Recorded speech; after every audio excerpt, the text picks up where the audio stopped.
Icon. It's an often overused and, dare I suggest, misused word. But I'm here today up in Warwickshire with what I consider to be two icons. One of which is a car, and it's obviously the Mini. The second of which is what I consider to be the greatest living car designer of our generation, the one and only Mr. Ian Callum. So, without further ado, welcome to this week's episode. Welcome to the Wood Pickett Mini by Callum and its creator Ian Callum. Please sit yourself down, make yourself comfortable in the house of cars.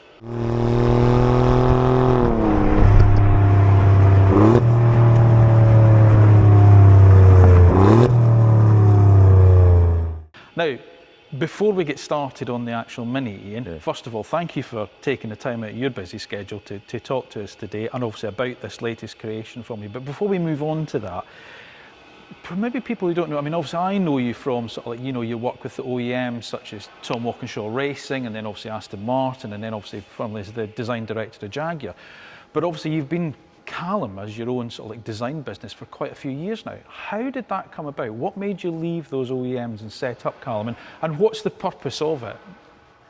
Well, if you ever work for an OEM, you probably understand that it's very difficult because you're dealing with not just designing cars. That's the easy bit. It's all the peripheral politics and individuals. And I was actually a board director for a while as well, which makes life even doubly complicated. No, I left because I retired. I reached 65. I thought I'd done 20 years at Jaguar. I kind of felt I'd done what I meant to do, and it was time to move on. However, you know, having designed cars for kind of 40 odd years, I didn't know what else to do. I wasn't going to just stop. No. So, and I'd always had this inkling to have a design studio. You know, all the last 5 years of my career there, I felt I've got to do freelance stuff, or I've got to have a design business where I can do indulgent designs, such as some of our sports cars and things, but also design other things. Yeah. You know, because in my heart, I'm a product designer, and so we started this business about 6 years ago, and you know, things have been fulfilled. I've been doing a lot of product design and furniture design, and it's just great fun. It's really interesting that you're using that phrase product design, because as I say, I know you as a car designer obviously over your career, but Callum really has sort of like embraced products, because obviously you've done work with Annandale Distillery with whiskey bottles, and you've done chairs, and you've done racing simulators, not just cars. So again, is it things, what makes you grab a product? Is it just something that interests you, or are you approached by people to take on? Well, so far they've sort of come to us. Yeah. You know, I mean, I'll put it out there, I'd like to do this. The chair actually we designed independently because I wanted to do a piece of furniture. Every designer has to design a chair at some point in their career, no matter what their fundamentals are. So I designed a chair, and I'm very happy with it. And we're going to do another 2 or 3 actually. Oh, okay. Yeah, because it's been very successful. I just like designing things, you know, and I know this doesn't really kind of sit well with industrial and product designers, but if I say once you design the car, you can just about turn your hand to most things. Because when you think about a motor car, it's not just about pretty shape outside. You've got to deal with it, the packaging of it, all the mechanics of it, understand the engineering, and also the interior. You know, so you're into furniture, you're into materials, you know, and then an exterior paint, you're into colours. So a motor car touches so many aspects and disciplines of design, and if it's just an application of producing stuff which is new, making it work, which is important, problem solving, and having the satisfaction of having created something that wasn't there before. It's a wonderful feeling. I can imagine. Now, this is quite something special, because obviously it is, as I say, an icon, the Mini. So, and it's brought back another name sort of like into the fray, Wood Pickett, because obviously back in the 60s, you know, sort of these coach builders, Wood Pickett, Radford, people like that, you know, obviously we would turn their hands. Remember them. I remember the 60s. What made you choose the Mini? What was the ethos behind the start of this project? Well, the Wood Pickett name was owned by our partner in this, and they said, would you like to do a Mini? And I said, yes, please. Yeah, some people in our business were a little sceptical, I have to admit, you know, because they weren't familiar with the Mini. I'm extremely familiar with Minis. I remember when they were new, when they first came out, new. I've had about 7 in my life, various states of tuning and build and rust or non-rust. And you know, I love the Mini, and I'm very familiar with it, and I know them inside out. And the opportunity to take the Wood Pickett name, which gives you a springboard to go and do something special. You know, you're already established there as a brand. The Wood Pickett Minis in the 60s were pretty cool cars. Yeah, absolutely. You know, and it's what all the rock stars and the film stars drove around London because it was convenient. And it was classless. The Minis were classless. But when you tune them up and spice them up to a luxury level, they really became very special. So I just jumped at the chance and said to the guys that own Wood Pickett Mini, yes, let's bring it back and let's do something special with the Mini. And the great thing, of course, is that we're now working on a car which is fundamentally 60 years old. Yeah. I remember when they were new in the 60s, and yet you see them driving around now. Yeah, okay, they're not, you know, a common sight, but they're not that rare. No. And you don't double take when you see one because they're still familiar. A piece of After the all landscape. that time. Yep. It's a familiar piece of British landscape, isn't it? You Absolutely. know, that's what it is. And a lot of us, you know, learned to drive in them. They were family cars, they were race cars, they were rally cars. So they, as you say, they were sort of, you know, they crossed generations and classes. You know, They crossed more than one generation. They crossed 3 or 4 generations. My son, I bought a Mini in the 90s. It was a year old. I still have it. And it was an injection Mini. And I bought it on a whim. I saw it for sale. I decided just to buy it, and I took it home. My boys were about 6 and 9. Never really seen one before. They didn't know how to open the door handle. It was completely alien to them. So I took them for a drive in it, and my wife at the time said, "What do you buy that for?" I wanted a Mini that was complete, because all my Minis previously had been, you know, rather suspect in terms of their condition. And this is a non-rusty, really super clean Mini. And I took them out for a drive in it, and I said, "You know what roundabouts were designed for, don't you?" And I threw the Mini into this roundabout, I remember, outside Sainsbury's, and we went round 2 or 3 times. You know, and their faces were pinned against the glass. It was hilarious. So my sons fell in love with Minis, and now my eldest son's got one. That's it.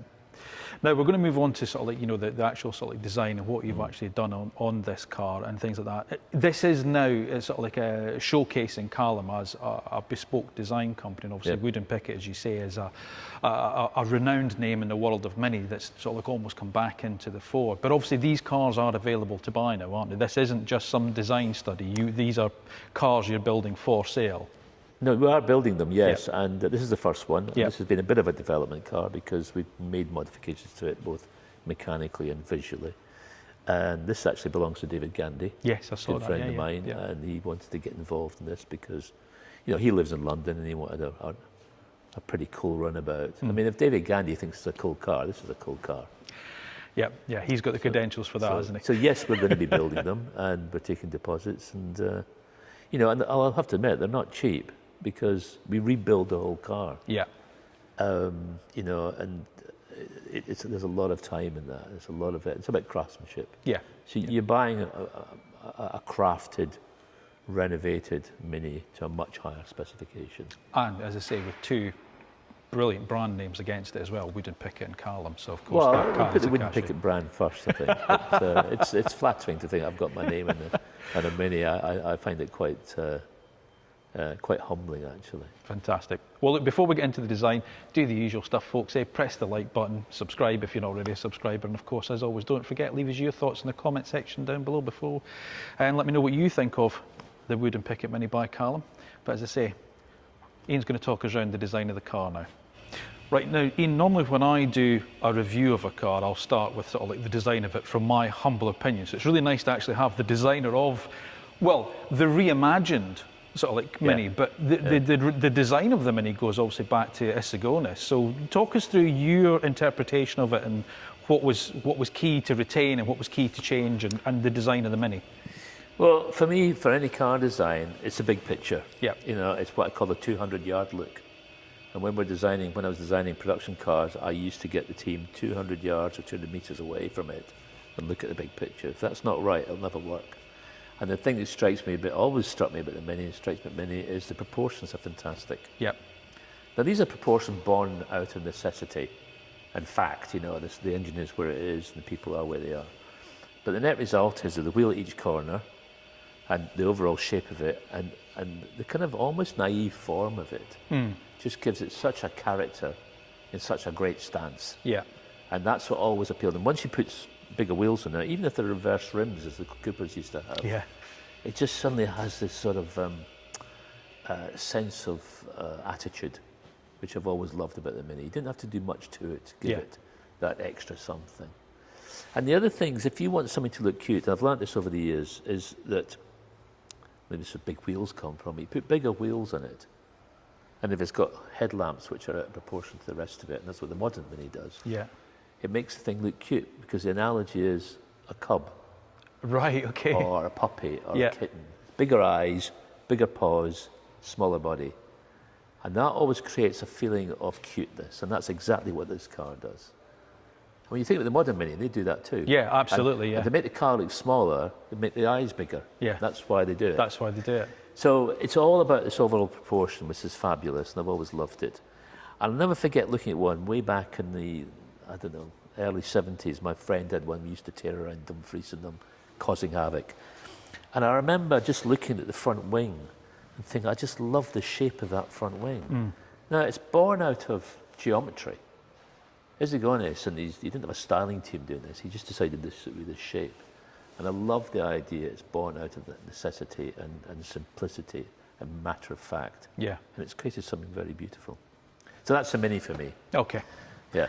But you've obviously put your own sort of like slant on this now, but you've managed to retain that character, as you say. You've not changed too much, but enough to make it look, make people, dare I suggest, to look twice at it and go, that's something a bit more special. So what was key to change for you, and what was key to keep, dare I suggest? So go back to the values of Wood Pickett. Yeah. So Wood Pickett created these special Minis, and you could tell from, fairly far off that it was a different car. I mean, they even put different headlamps on it at one point. Yeah, the rectangular headlamps, didn't well, they? Well, the Clubman version had the Vauxhall grille on it, and the headlamps, and they narrowed them. But the conventional one had Mercedes lamps on the front, and they had to reform the front wing for that, which I always thought was pretty cool, actually. So we've changed it as much as we can in the terms of what we can do in reality. So, first of all, we've taken all the chrome away. Yes, yeah. And we've got this satin modern finish. And I think that immediately modernises it, because I want to bring it into the 21st century. So that modernises it. Chrome, I think, dates a car. It's basically this, although it's all coming back again.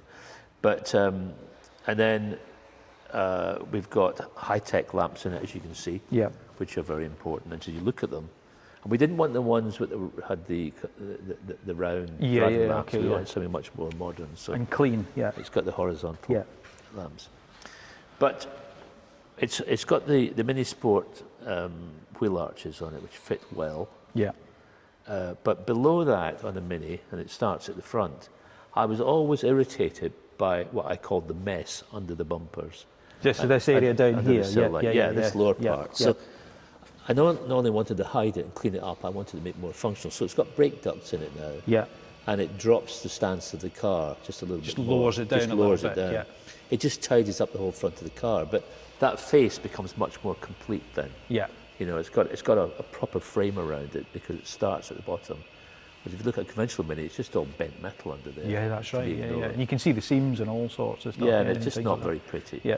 And I noticed you've set the driving lamps actually into the grille rather than having them separate. We've set them into the grille so they look a little bit more technical, a little bit more belonging. Yeah.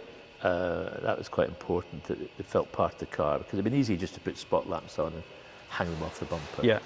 And it allowed us to put these little technical frames. These clips actually hold the lamps in. So it's just a sense of engineering about it. Yeah, really. And again, a bit of product design as well. Just a different kind of style of product sort of like design. But you've retained obviously the standard. We have. We considered changing them, but we get a lot of functions, of course, in here now, side lamps, but we've retained those indicators.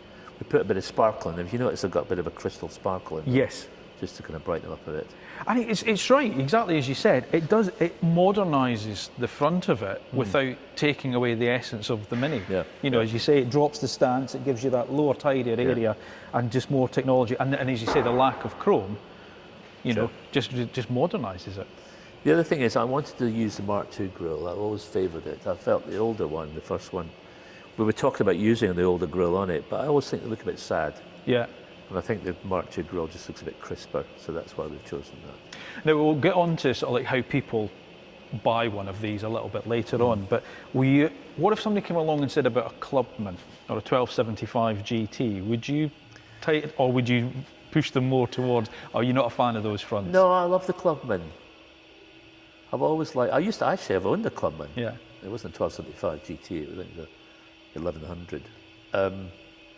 And I love the front end of the Clubman, which is very Ford-like. You know, the Clubman was designed by Ford designers.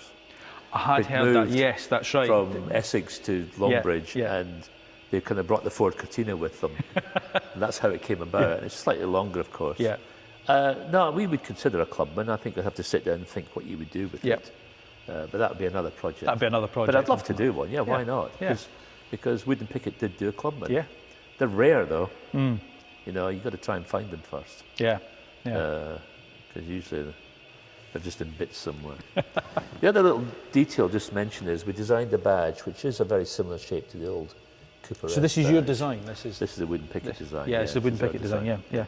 And it is, it doesn't have Mini anywhere on it, am I right in thinking that? As in the Mini logo, it's all just now Wood Pickett? No, it's Wood Pickett, because we've changed it into a Wood Pickett. Yeah, right. It was a Mini, now it's a Wood Pickett. And that's the difference. That's the difference. You're buying into the culture and the heritage of Wood Pickett. What was the, I mean, obviously, as I said, there was some, you know, there wasn't just Wood Pickett back in the 60s that did these Minis. No. Why Wood Pickett? What was the draw with Wood Pickett for you, or did they approach you? I think, well, they approached me, and that's probably the main draw. They were there to be brought back up again. Yeah. I mean, there's Radford, that name still exists, but the Wood Pickett, I always felt they were the ones that just had a notch above them all. Yeah. Back in the 60s, that's what I remember. Yeah. Yeah, they were the ones that did the proper kind of luxurious, and you know, that Ringo Starr. No, Ringo Starr, did he have a Radford that had the hatchback? I think he had a Radford. That's right, yeah. But Peter Sellers, I think. Peter Sellers had one of these. I think Twiggy had one. Yeah. Yeah, all the names, and did Paul McCartney, John Lennon had one, I think. Yeah, fantastic. Yeah. Right, let's move around the side because you've got other bespoke stuff around the side. Yes, we have. Right.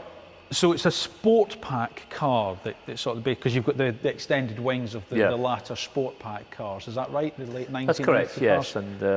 And they'll all be like this. That's how you've designed it. Yeah. And you need them for the wider wheels that we've got in the car as well. So we'll talk about the wheels in a moment. But yeah, I mean, this will be the stance of the car. Now, there's a body of thought that says you should keep them much more original to the 10-inch wheels, and I like those cars. You know, the original Cooper S's and things. And but if you want this car to make an impression on today's roads, you have to beef it up. Yeah. You have to give it a sense of presence. You know, if you're an aficionado and you want to sort of drive around the country roads in a kind of proper Cooper S, it's set up for track use, then fair enough. But this car's not about that. This car is about having presence. Style and presence, and that's what I mean, just perform, of course. Yeah. But But you know, I think that the stance is very important on this. Yeah. Now, what? Now there was another company that de-seamed minis. Yes. You haven't done that. Is there a reason for that? Yeah, or is that just because of the process? Yeah, I remember back in the days, de-seaming a Mini was the thing to do, and it looked really cool. I didn't know in those days when I was a teenager how difficult it was. And since then, in recent years, I've kind of looked into it and thought, what is involved? And there's a lot involved. Yeah. I mean, you're rebuilding the whole body. Okay. You've got to take them all off, and you've got to really effectively weld them from the inside, the plates and such like. So it's a very big and very expensive job. And as you were saying, from a design point of view, or from a designer's point of view, it's understanding that engineering as well. So I mean, again, that's the sort of experience you have of knowing that is a piece of structure that's going to involve a lot. Does it compromise the structure? Well, if you don't do it very well, it will compromise the structure. But the other thing is about the seams of Mini, the exposed seams in the Mini where it's been put together. I think it's part of its character. You know, I mean, okay, when I saw it happen originally, it was really cool because Minis were commonplace. Yeah. But when you think of the Mini, you think of that A seam and that this A panel is notorious for getting replaced. Yeah. You know, it's part of its character. I don't have a problem with it. So why spend thousands of pounds de-seaming it when you can And spend removing money some on of that things. character. Yeah. No, that's fair enough. So we decided not to, and I was quite clear about that. Okay. We did consider it. Yeah, it was a consideration. Yeah, okay. So what else have you changed? Because obviously, as well as the sport pack cars, we can see obviously the side sills are different as well. Is that like the front? You tidy things up, or is there a Yes, I mean, different if you reason take below for that seam, first of all, most of them, the seam line was actually just covered up in a kind of rubber extrusion. It looked horrible. So that had to be cleared up. And then below that, you've got the underbody that just tucks under, and from distance, it looks very untidy. Yeah. And so we've covered up, given it a bit of strength by going down further and then pulling it under again to give the car that sort of sense of squareness and stance. It's subtle. Yeah. And I didn't want to do a body kit as such that was going to overpower the car. There have been some that's done that do that. I wanted it to be fitting within the car. The car is the master. Yeah. These are subject to the master. You can't do a body kit which becomes overpowering. Wasn't it the ERA turbo or something? ERA, that had the really these big, massive, great, I looked at them and I thought, oh no, that poor little Mini. It sold well, but it was extreme, and it just drowned the car. Yeah.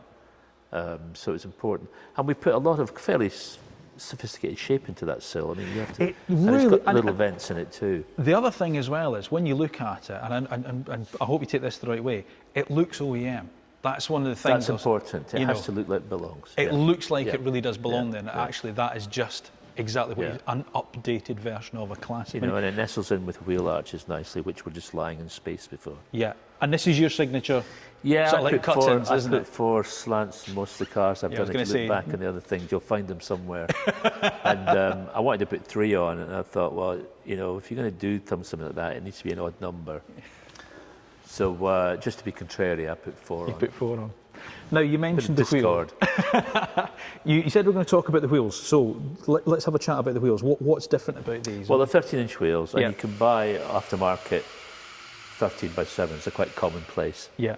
My Mini has, both of my Minis have, they're quite wide. They may take 175 tyres, a fair old chunky tyre for a Mini. Yeah. And then the 6-inch rims, which you can buy, always felt to me to be just a little bit shallow for the size of the body. So we've come up with a 6.5-inch rim. Okay. Which I think is probably the only one you can buy, and it's just the right size. It just sort of fits. It just looks properly, right, doesn't it? I think for me, it's the size that fits properly that nobody else has ever done. Because they've gone from 5 to 6 to 7. Yeah. And then we designed something that, you have to design something that fits in the stud patterns. It's a 4 stud pattern. Yeah.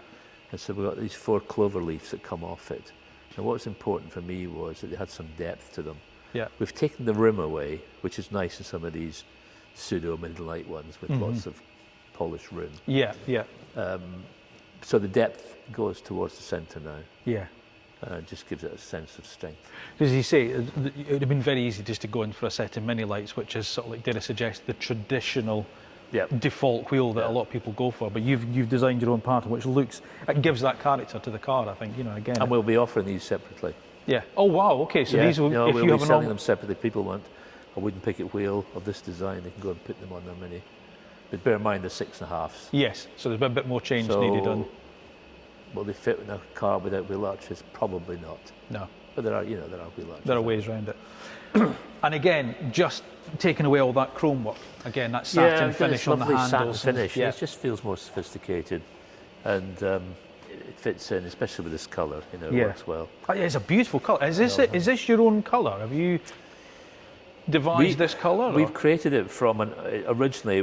What we do is we take OEM colours and then we develop them from that. Yeah. So we've created it especially for this car. Yes.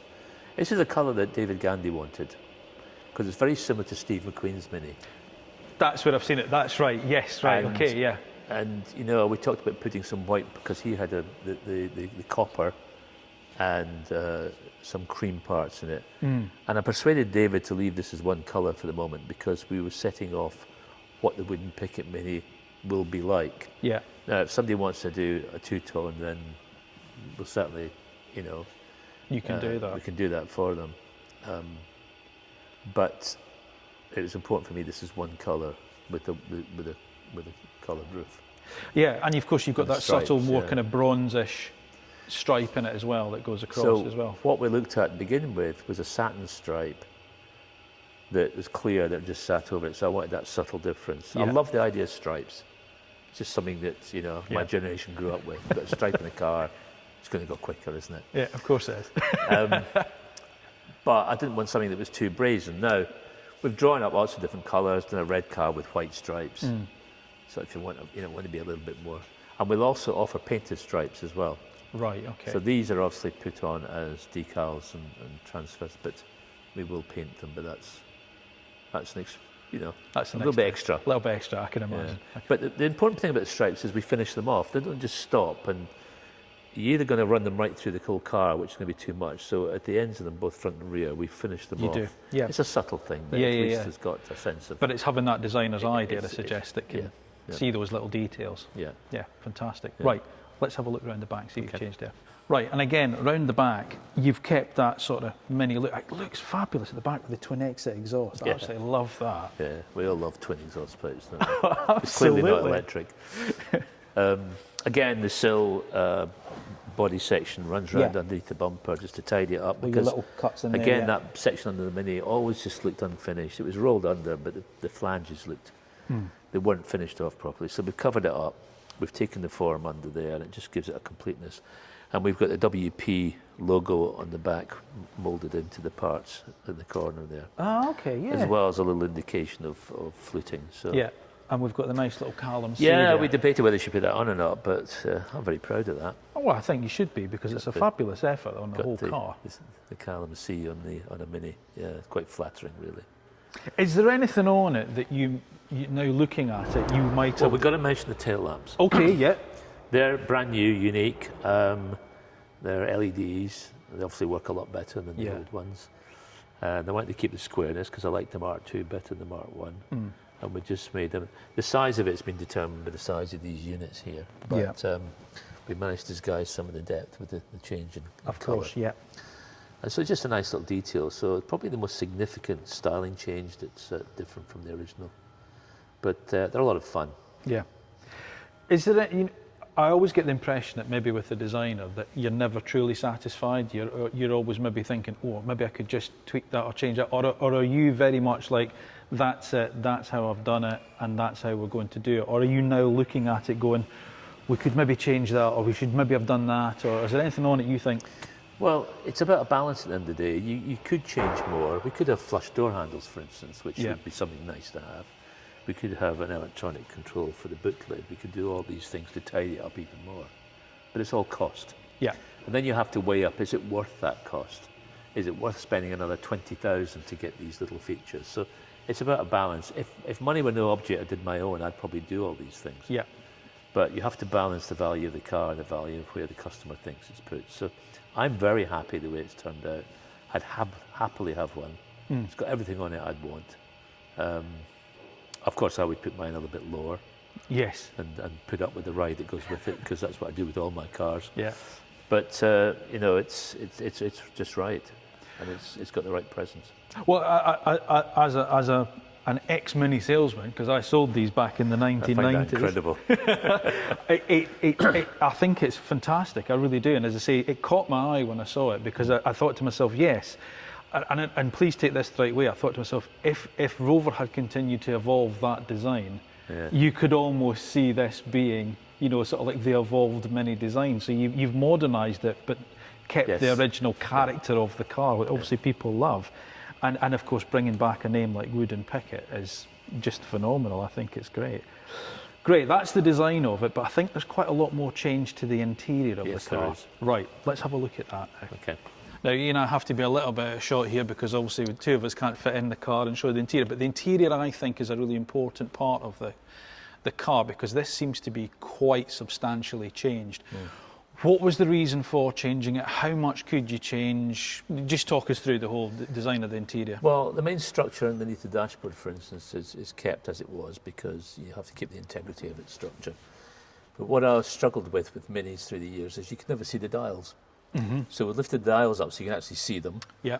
And we've encompassed them in this binnacle, so to speak. We've also put a high-tech screen in there for your Apple Play and everything else.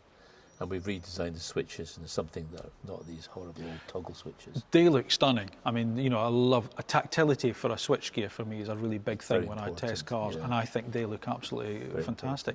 You mentioned the window. I mean, we've also got to say, obviously, because this car is still in the process of, Yeah, sort of, it's lacking the door trims. it's lacking the door trims and things. But you were talking about the window windows, which I hadn't realised you fitted electric windows to it. But we have, yeah. yes, and it's a lovely mechanism because there's a winder still there physically, but all you do is just rotate it about 10 degrees and the windows will come down and the other way will come up. So it's again, a bit of fun. Yeah, bit of fun. But keeping the character and the visual Yes. aspect of the old Yeah. Mini, but modernising it. I mean, again, that's quite cool. And of course everything's leather trimmed in bridge of wear leather, and we trim them here in our trim shop. You do it here, Yes, all in yeah. the bespoke time. Yeah. And in terms of the woodwork as well, because I mean, it's got, again, a beautiful sort of finish, the wood veneer. Now, wood tends to have sort of, like, dare I suggest, fallen out of favour with some manufacturers, but you seem to have made a big feature of it in this binnacle, and of course it featured on the later Minis as well. Was that something you were keen to retain? I think wood gives a feeling of luxury and warmth. That's quite important. It's also very sound absorbing, which makes the car feel better.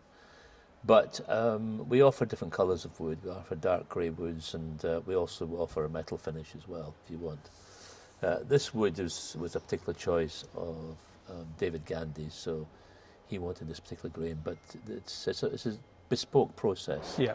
We will give the customer what wood they want, what finish they want. It might be satin, it might be gloss, and of course the colour of the interior itself is bespoke. That'll be up to the choice of the customer. We have standard custom colours for exterior and interior, but if you want to go beyond that, we will do that. Okay.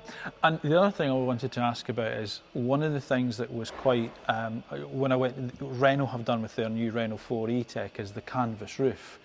That plan sud, I think they call it, you know, that open air. Is that, I mean, that was something that you got on sort of like the British Open Mini, you know, in the 90s. Is that something that you would happily fit to a car, or do you prefer it to keep I prefer it closed because of the structure of the car. Yeah. Now, if somebody wanted some sort of bespoke roof on it, we could do an open roof, canvas roof Yeah. on it.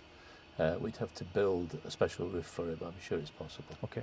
And the last thing to maybe talk about is the seats, because you talked about obviously designing chairs and seats right at the start. Are these bespoke Callum seats?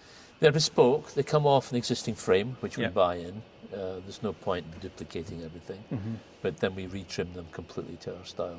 Yeah, Fantastic. and they're very comfortable. I'm sure they look absolutely sumptuous, they really do.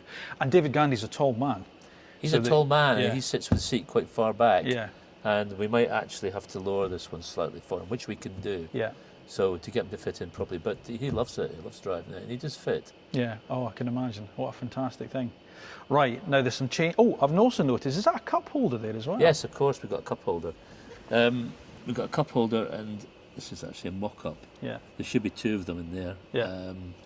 So there will be a double cup holder in there for. and It's does it have air important, you does- know. We drink coffee while We do. Oh, I'm never drive. without it. Exactly. And what about air conditioning? We offer air conditioning as an You option. do offer it as Yeah. an option. Yeah, Yeah. good. We've got a setup for that. Talking of which, shall we have a look under the bonnet? We could do, yes, indeed. Talk us through what you've done there then. Now, underneath here is not your standard 1275cc mini engine. So what's changed here? It's still an A series, isn't it? It's an A series, Yeah. A series block, A series engine. Yeah. We rebuilt it completely, and we've taken it to over 1300. Just give a little bit extra torque. That's Yeah. fairly common practice with, Okay. with the speed guys. Yeah. And is this your own sort of like design? When obviously you're quite used to minis and you know minis, but or did you approach someone from an engineering? But No, you know, the Wood Pickett guys have actually come up with a new cylinder head for it. right. Okay. So we're going to have an aluminium cylinder head, which Yeah. will give us much better breathing and valves. And as a result of that, we'll get over 100 horsepower out of it. Which is a lot for Which a mini. for a mini is enough. I mean, Yeah, I've driven yeah. minis at 120 horsepower, and that's too much. It's too much. Yeah. You know, torque steer is wonderful. Yeah. So, Yeah. you know, so we've got the right balance of horsepower. It'll keep up with modern traffic quite well, Yeah. very well, without, you know, becoming difficult to drive. Now, a question for you, because as part of also what I'd also do is, and I drive a modern electric Mini, and of course you are the designer of one of my favourite electric cars of all time, the I-Pace. Thank you. Was there ever a desire, or did I suggest a future plan to electrify this car? We haven't at present. We considered it. It's a very expensive operation. It's Yeah. probably going to cost something between 20 and 30,000 just to modify So again, it's that cost to thing, get cost into it. So it's a lot of money. Now, if somebody really wants an electric car, I'm sure we could build one for them. Yeah. I've got no doubt about that. There are kits available we could put in there without disturbing any of the structure of the car whatsoever. And you know, I'm not a huge fan of electrified classics. Mm-hmm. I like electric modern cars. I've got one myself. I've got a Renault 5. Yeah. But I think most classics should be left probably as they came. But I drove an electric Mini. It was the one car I thought electrifying a classic Mini was actually very good. Yeah. You know, it seemed to balance out well. It seemed to drive well. And they did everything a Mini did perfectly, except quieter. Yeah. So the options there, if somebody has a big enough wallet, did I suggest, or big enough desire? Yeah, if they really want one, we could certainly consider doing that. But you want to keep it? At the moment, we want to keep it mechanical. And that's what we plan to do for the first 20-odd cars. Yeah. We're not going to go and dive into that series and then we can think about it after that. Okay, perfect. So, it's not a limited build car, is it? I mean, we'll build as many as people want, dare I suggest? Or it's as limited as my interest will continue. No, we've got quite a few orders now. Going to keep us busy for at least a year, maybe longer. So we're about 18 months away from the next order that might come in. Okay. So, but there's no limit to the number we're going to produce. We'll produce as many as we feel we need to. There might be a case at some point in the future, I might want to do something different to it, but that's not for the foreseeable future. That's later on. And as you appreciate, we do a lot of other things here. You do, yeah. So, you know, we're building £1 million supercars and, you know, we're building furniture and special cars such as the Motability wheelchair car. Yeah, I saw that, yeah. So we've got a fairly eclectic mix and quite a considered group of products. So this is one of them. And this was the thing that really tweaked my interest. As I say, I've obviously been a follower of your career, having sold a lot of your designs in the past myself. It was just interesting to see the diversification of Callum as a company. And I know obviously to say you get this with the Wood Pickett tag and you go, wow, there's something that's really interesting there. So if somebody comes along, what's the sort of process of buying the car? Well, you'll find online in our website, which is callumdesigns.com, or you go in the Wood Pickett website. Oh, so you can buy through Wood Pickett as well? You can buy through Wood Pickett. It'll all come to one source in the end, and you can put in, you register your interest.